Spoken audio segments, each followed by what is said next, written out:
How are you, कैसे हो आप सब। आज हम एक वेरी इंपॉर्टेंट टॉपिक पढ़ेंगे। कौन सा टॉपिक है?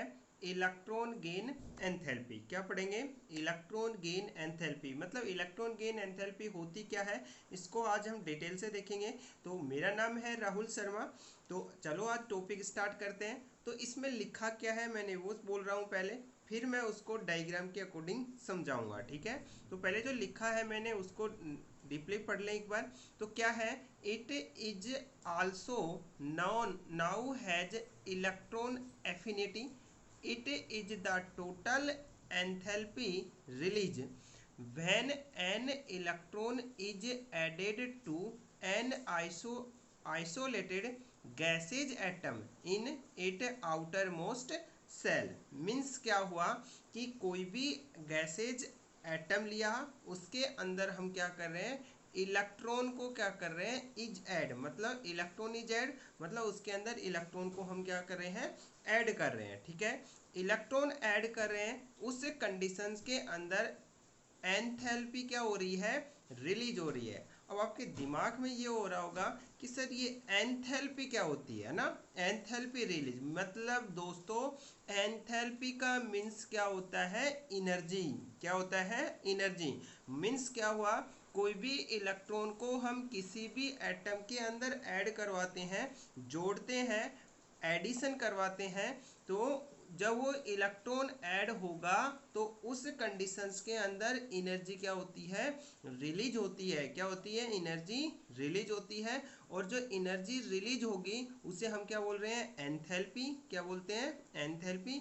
और जब रिलीज होने वाली एनर्जी की टोटल मान है उसको हम क्या बोलते हैं, इलेक्ट्रॉन गेन एंथैल्पी कहा जाता है। आगे समझ में? इसके अंदर क्या लिया है, कौन सा एटम लिया गया है, गैसेज एटम। कौन सा लिया गया है? गैसेज एटम लिया गया है, ठीक है। तो और वो जो इलेक्ट्रॉन एंट्री करेगा, ऐड होगा, वो कौन से ऑर्बिटल्स के अंदर होगा, आउटर मोस्ट सेल के अंदर। कौन से सेल के अंदर? आउटर मोस्ट सेल के अंदर क्या होता है, वो इलेक्ट्रॉन ऐड होता है, ठीक है ना।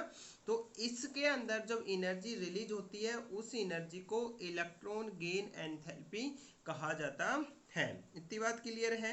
और जब इलेक्ट्रॉन क्या हो रहा है, ऐड हो रहा है, क्या हो रहा है, इलेक्ट्रॉन ऐड हो रहा है, तो उस एटम के अंदर ऊपर क्या हो जाता है, नेगेटिव चार्ज आ जाता है।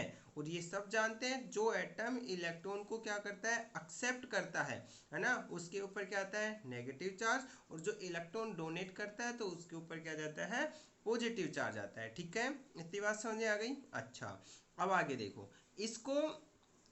आगे क्या है, जब इलेक्ट्रॉन हम ऐड करवाया, क्या करवाया, इलेक्ट्रॉन को हम ऐड करवा रहे हैं, मतलब इलेक्ट्रॉन गेन कर रहा है, उस कंडीशंस के अंदर जो एनर्जी हुई उस एनर्जी को हम मेजर्ड करते हैं किसके द्वारा, किलो, सॉरी रुको एक मिनट, किलो जूल प्रति मोल के द्वारा। किसके द्वारा मेजरमेंट करते हैं, किलो जूल प्रति मोल के द्वारा। या हम उसको दूसरी क्या है इसकी यूनिट, किलो कैलोरी प्रति मोल के अकॉर्डिंग भी क्या करते हैं, उसको कैलकुलेट करते हैं, ठीक है ना। तो जो एनर्जी हुई वो एनर्जी को हम इन दोनों यूनिट के द्वारा शो करते हैं। क्या करते हैं, शो करते हैं। इतनी बात समझ आ गई, क्लियर है यहाँ तक। अच्छा, अब एक बार मैं इसको थोड़ा डायग्राम लेके समझा रहा हूँ, देखो एक बार। देखो जैसे फॉर एग्जाम्पल हमने क्या लिया, कोई ए एटम लिया। क्या लिया? ए एटम है। ए एटम कौन सा है, गैसेज स्टेट का है। किसका है, गैसेज स्टेट का। इसने क्या किया, वन इलेक्ट्रॉन को क्या कर दिया, एक्सेप्ट किया। क्या किया, वन इलेक्ट्रॉन को एक्सेप्ट किया। अब जब ए ने इलेक्ट्रॉन को एक्सेप्ट किया, गेन किया, या इलेक्ट्रॉन ऐड हुआ ए के अंदर, ए के अंदर कौन से में ऐड होगा, आउटर मोस्ट सेल के अंदर। किसके अंदर, आउटर मोस्ट सेल के अंदर। जैसे फॉर एग्जांपल हमने क्या लिया, ये मान लो ए का क्या है, न्यूक्लियस है, और ये क्या है, किसको शो कर रही है, सेल को शो कर रही है। किसको शो कर रही है, यहाँ पे ये सेल को शो कर रही है, ठीक है। अच्छा, अब आपके दिमाग में क्वेश्चन होगा, सर ये आउटर मोस्ट सेल क्या होता है, क्या होता है आउटर मोस्ट सेल। तो ये तो क्या मान लो आप, न्यूक्लियस मान लो, किसका, ए एटम का।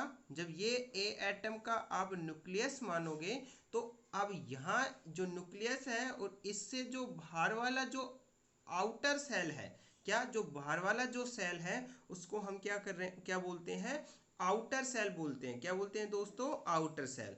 तो आने वाला इलेक्ट्रॉन किसके अंदर जाएगा, इस आउटर सेल के अंदर जाता है। तो यहाँ पे ए है, इसके अंदर जो इलेक्ट्रॉन जाएगा वो किसके अंदर जाएगा, इस आउटर सेल के अंदर जाता है। जो आउटर सेल के अंदर जाता है, अब आपके अंदर क्वेश्चंस होगा कि सर ये इनर्ट वाले में क्यों नहीं जाता है। इनर्ट वाले में भी जाता है, कब जाता है, जब उसके अंदर एम्पिटी ऑर्बिटल होंगे तो जाएगा, या एनर्जी कम होगी, डिक्रीज होगी इंटरनल वालों की, है ना।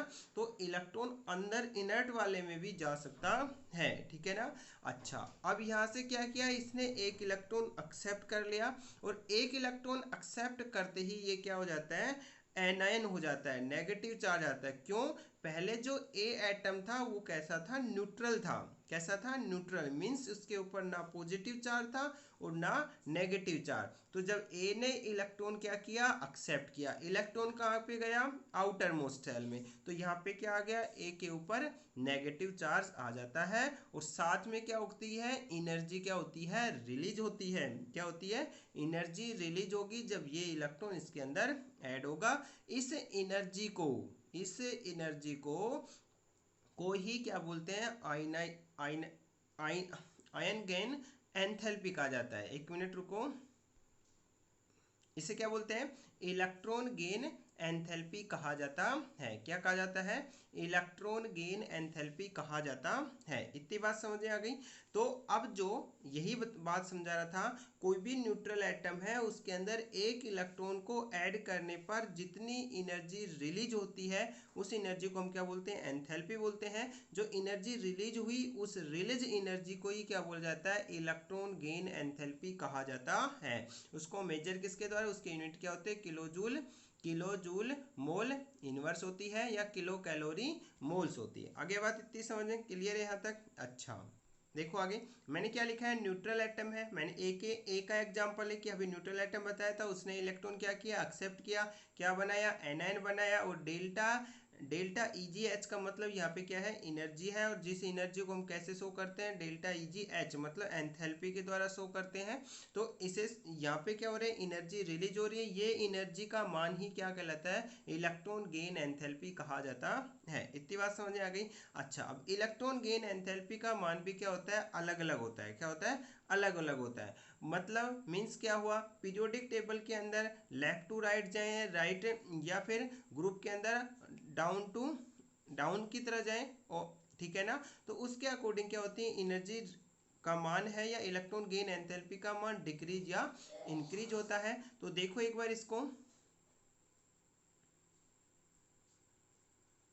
देखो यहाँ पे क्या लिखा है, जर्नली क्या होता है, पीरियड्स के अंदर, किसके अंदर, पीरियड्स के अंदर हम जाते हैं लेफ्ट टू राइट, किस में जाएंगे, पीरियड्स। मतलब पीरियोडिक टेबल के अंदर ऐसे होते हैं, उनको तो क्या बोलते हैं, ग्रुप बोलते हैं, मतलब 18 ग्रुप होते हैं। और जो ऐसे होते हैं उनको क्या बोलते हैं, हम पीरियड्स बोलते हैं। क्या बोलते हैं, पीरियड्स। पीरियड्स कितने होते हैं, 7 होते हैं। कितने पीरियड्स होते हैं, 7। तो मतलब कोई भी पीरियड्स के अंदर लेफ्ट टू राइट, मतलब लेफ्ट टू राइट ऐसे, ठीक है ना।